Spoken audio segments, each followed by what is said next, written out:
This is not a path to citizenship. It's not a permanent fix.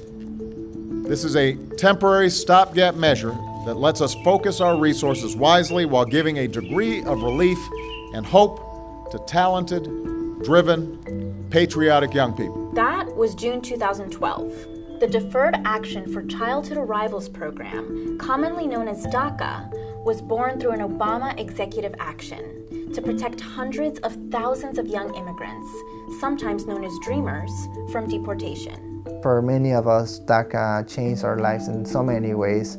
But it didn't last. I'm here today to announce that the program known as DACA that was effectuated under the Obama administration is being rescinded. And with that, the Trump administration ended deportation protections and work authorization for undocumented immigrants who arrived to the U.S. as children. And it's been a battle ever since. No hate, no fear. Immigrants are welcome here. So how did we get to a point where the protection of hundreds of thousands of immigrants could be undone? Today we know that lower court rulings brought DACA back to life, at least a little bit.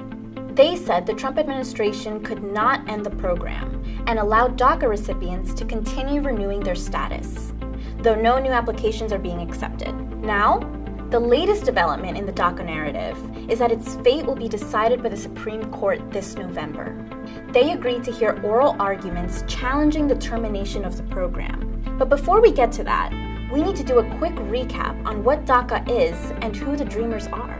Essentially, DACA is the latest iteration of a nearly 2-decade movement of undocumented youth fighting for legal status in the United States. This began in 2001 when a bill called the DREAM Act was first proposed in Congress, and it sought to provide a path to citizenship to a group of immigrants who entered the United States as children. Since they arrived as kids and arrived as undocumented with their parents, it is generally believed that under our law, we don't hold kids responsible for the actions of their parents. So at the time, if you entered the U.S. when you were under 16, had been here for 5 years, were in school or had a high school diploma or GED, and had no criminal record, the DREAM Act sought to provide you a path to citizenship on the condition that you pursue higher education or serve in the military and maintain, quote, good moral character. That bill didn't pass. It actually never has.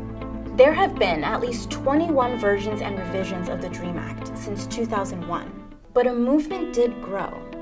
One where young people who became known as Dreamers garnered widespread sympathy and bipartisan support on the premise that they were deserving of legal status.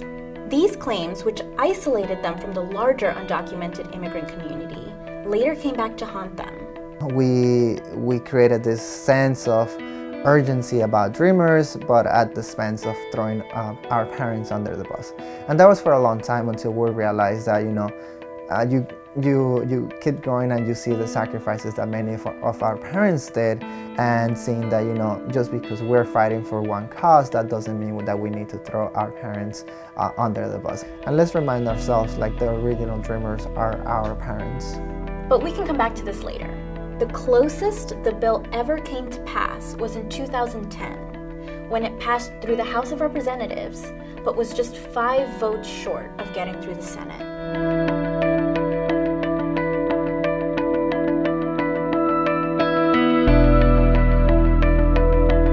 And here's where DACA comes in. Effective immediately, the Department of Homeland Security is taking steps to lift the shadow of deportation from these young people. In response to the failure of the DREAM Act to pass both houses of Congress, then President Obama implemented DACA under an executive action in 2012. That began the movement that from Dreamers became the DACA movement. And it was not a full benefit, but it was sort of, you could call it half a loaf in certain terminology, but enough to give people a sense of security. It was more specifically an exercise of prosecutorial discretion. This basically means that the Department of Homeland Security would no longer initiate the deportation of dreamers who met a certain list of qualifications. The basis of this is, look, there are 11.5 million unauthorized people in the country. We don't have the resources to remove all of them. Therefore, it's perfectly logical for the administration to decide how to exercise its discretion on whom to remove and whom not to remove. Establish priorities. It was no dream act because it didn't provide any pathway to citizenship, but it did allow this group of immigrants to legally work in the US, obtain driver's licenses, and essentially plan their lives without the constant threat of deportation. And for someone like Antonio, whose parents self-deported to Mexico years ago, it meant something more.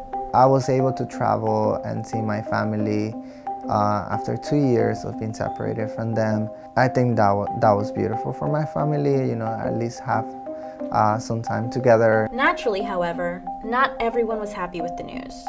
The Constitution is at stake. There was an example of President Obama's executive overreach. The president does not have legislative authority. Still, in 2014, the Obama administration took a political risk and announced it would try to create a second Deferred Action program that would offer similar protections to the undocumented parents of U.S. citizens and permanent residents. This program became known as DACA. This matters because ultimately, a federal judge issued a preliminary injunction to DACA on the basis that it was illegal and that the Obama administration does not have the executive authority to implement these programs as executive actions.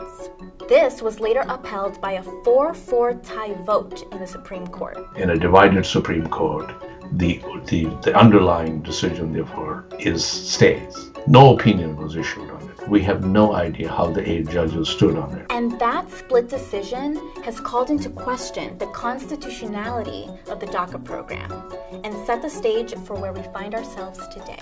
In 2017, several states threatened to sue the Trump administration if it did not end DACA, which they say is unlawful. And the administration gave in. As Attorney General, it is my duty to ensure that the laws of the United States are enforced and that the constitutional order is upheld. But the decision was met by multiple lawsuits across the country, which resulted in several injunctions by U.S. district courts. The injunctions blocked the termination of the program, and so slightly revived DACA. Antonio is among the plaintiffs on one of these lawsuits. Personally, for me to get involved in the lawsuit, it meant, that I was doing the right thing. I think I grew up, or I come from a family with a lot of values, and one of the values is, you always have to do the right thing. And for me, understanding that this was the right thing gave me that push for me to join the lawsuit. I have seen many injustices. I have seen my parents suffer a lot when they were here. So for me, it was let me do it for my community. Let me do it for my parents who sacrificed so much for me to be in this country. So this is the least I can do for my community. DACA recipients were allowed to continue to renew their status every 2 years, but new applications would no longer be accepted. But the government then petitioned the Supreme Court to review the cases even before appeals courts could weigh in. Although they initially put the petitions on hold, in June 2019, the Supreme Court agreed to hear 3 consolidated cases from New York, the District of Columbia, and California. And they'll tackle 2 questions. 1, whether the government's decision to end DACA can be reviewed by courts at all. And then, based on that, whether the decision is legal. DACA would be wound down, where renewals would no longer be accepted, and DACA would expire when your individual 2-year work permits expired. DACA wins completely. New applications will be accepted and renewals can continue. And something we didn't touch on is that they can reapply for advanced parole, which allows DACA recipients to travel outside the country. DACA can partially win, which means it would essentially stay as is. No new applications, but continued renewals. If he thinks that votes are going other way on the legality, he may say, let's not have a divisive vote. let's really send it back to the federal district court. Nothing to be lost in the meantime. The kids remain protected and let Congress deal with it. That's also a possibility. The decision won't actually be known until next year, between January and May of 2020. Only the hearings will take place in November. So it's actually important for current DACA recipients to know that they should renew their applications by December, no matter how much time they have left on their current permits. This way, if DACA is partially lost and wound down, they have the maximum amount of time left on their permits. However, if the court rules in the Trump administration's favor, nearly 700,000 DACA recipients will essentially end up in the same place as they were before Obama's 2012 action, with the future of millions of undocumented immigrants remaining in uncertainty. Whether we win this DACA fight or lose, I think we need to acknowledge for the power and resilience that our parents have taught us over the last few years. Antonio says dreamers are ready to fight for the rights of all immigrants and not repeat the same mistakes of their past. I think something for us that we were able to realize over the last few years is that, we shouldn't be sacrificing our dignity for a piece of paper. I think our dignity and our human capacity goes beyond of a 9-digit piece of plastic. I think something that we're fighting at the end of the day is more for the respect and dignity that our ancestors taught us how to fight. Although Trump has tweeted that he would be open to a bipartisan deal if the Supreme Court rules in his favor, we'll just have to wait and see.